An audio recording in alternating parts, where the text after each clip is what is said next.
Well, the Bulls season is over. Now, this season was a great season for us, regardless if we lost in the first round or not. You know what I'm saying?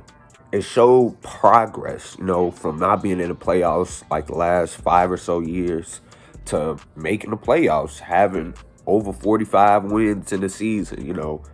That's something that we hadn't had since the Jimmy Butler era with Dwayne Wade and Rondo. But still, even now, I feel like we disappointed this season, bro. Like, of course, the Lonzo injury hurt us, Caruso injury hurt us, and players being in and out because of COVID hurt us. But man, bro, I don't know what happened in that second half of the season, but we just fell off, bro. And I don't want to say we should be dependent on Lonzo Ball to be setting us up in the half court, but I mean, shit, bro. It really seems like that's who we depend on. So I want to go player by player. Now, Nikola Vucevic, I was on your ass What do you mean by that? right before the playoffs. And I have to commend you. I can't even clown Nikola Vucevic. He played the most consistent out of anyone on our team in this playoff series. He was constantly giving us 17 and 10 a game. So the efficiency is where I'm a little iffy on. But everyone shot bad that series, so I can't even clown him on that. Like, I have nothing bad to say about Vucevic other than maybe, like, he was getting tooed a lot by Brook Lopez and Giannis. But then again, that's Giannis. But Vucevic, hey, man, if we keep him at this point, I'm not mad if we keep him, but he has to just flat out has to get better at defense, or we got to get a defensive-minded power forward. We can't have Vucevic being our interior protector or rim protector. Let's see, man. DeMar DeRozan. Now, don't get me wrong, DeMar. You kind of carried us throughout the regular season. When Levine was out, Caruso was out, DeMar had like 10 straight 30-point games or something like that. And it was crazy watching DeMar DeRozan do that. And I loved it, bro. As a Bulls fan, why wouldn't I want to see a Bulls player do good, But when it came time to playoffs, I don't know what clicked in his head, but it was just like he wasn't the same player anymore. He was less aggressive. Like in that game too, when he dropped 41 points, that's the DeMar I seen all season. Looking aggressive, taking his, pull up middies, not giving. He's fucking Drew Holiday up. Surprisingly, was fucking Drew Holiday up and fucking Giannis up in that game too. But the rest of the series, bro, it was just like he was getting this shit clamped. He looked nervous, wasn't as aggressive. And I know DeMar isn't the best three-point shooter, but he was getting like 5 open threes a game, and he wouldn't take one. Like, bro, shoot the ball. Like, I looked up DeMar DeRozan's stats this year, and it showed that he shot 35% from three. That's average, nigga. I would take an average shooter shooting a three. Nigga, you average 28 a game.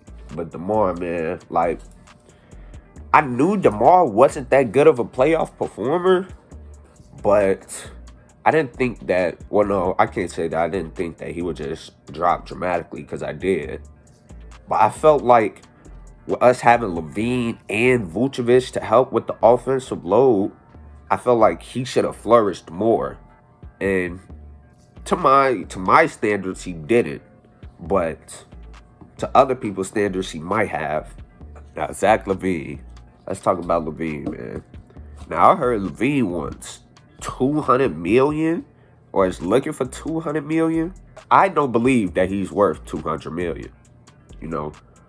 The knee, obviously, that's something that concerns me, and it's just the fact that $200 million, when you're getting paid that type of money, bro, you're expected to be a game-changing player. Like, and that's not to say LaVine isn't a game-changing player, but he's not no Luka Doncic, He's not no I don't even know who else just signed a max contract. Trae Young. He's not no Trae Young, even though he just had a bad playoff series.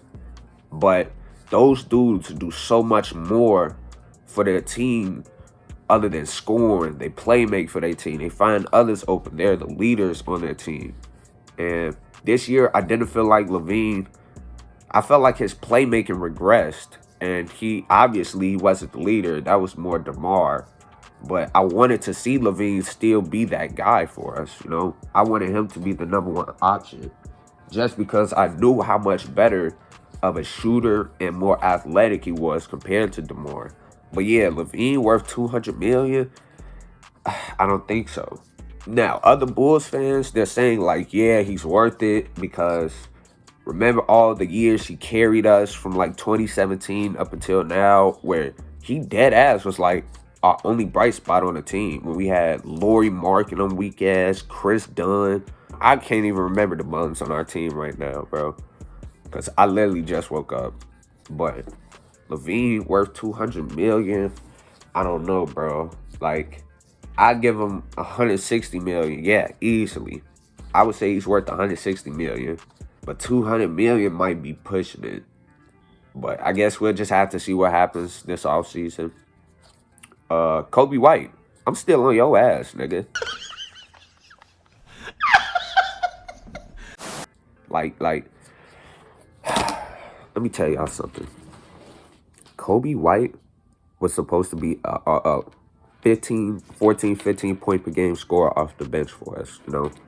Kobe White, I'm not asking you to shoot above 50%. I'm not asking you to shoot above 40% from three. I'm asking you to give us efficient buckets, nigga. Anything above 40% will do, bro. I don't even have to look this nigga's stats up for the series to know he averaged less than 10 points per game, shooting less than 40% from the field, bro. He had that one game in game one where he had like 15 off the bench, and he low-key kept us in the game, right? And I remember telling my homie this. He was like, oh, man, y'all Bulls fans always slandering Kobe White, but he was the main one keeping y'all in the game. And I remember telling him this, fo. I said, okay, that's cool. That's one game. Let's watch the rest of the series, and I guarantee you, I'll tell you what I'm talking about. Nigga. I can't even, it's like I can't say nothing. Oh, my God. Kobe White, bro. Like, that nigga. He couldn't attack the rim. He couldn't shoot the three. He couldn't shoot the middies. Like, now I will say he was getting guarded by Jrue Holiday, all defensive first team caliber player. But at the same time, bro, that nigga wasn't on you at all times. That nigga was guarding DeMar DeRozan most of the time or Levine most of the time, bro. So, like, you getting the easier defenders, nigga. You feel me? And he's supposed to be our main scorer off the bench, bro. And that's why I'm just so tight.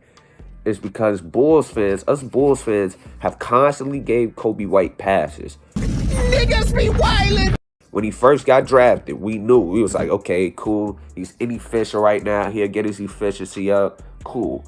The next year, he got his efficiency up, but he wasn't that good of a playmaker. So he was like, okay, that's cool, whatnot. Now, or it was another year in between that, but now, it seemed like he regressed.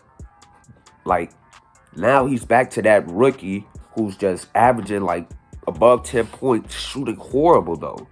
And that's frustrating. Because, I mean, at one point we were the number one seed, you know? Our bench was playing good. Man, now I don't know what happened.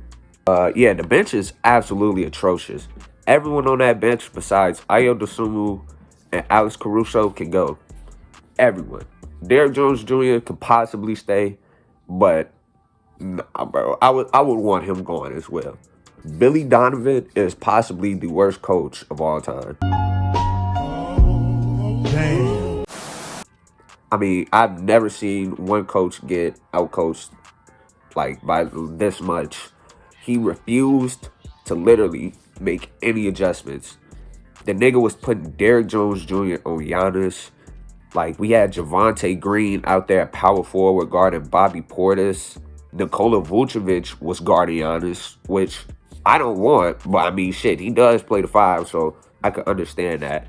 But it's like, holy fuck, man. It seemed like every time we thought we had an answer, them niggas had an answer for our answer. And maybe that just comes with coaching experience, you know, championship experience. But nah, bro. Billy Donovan, he has had too much talent throughout his career to still be this bad at coaching, bro. Like, that's unacceptable to me. Yeah, man, that's going to end off my rant, though. Damn, bull season is over. Let's see what changes we make in the off season. And I'm out, niggas. Deuces.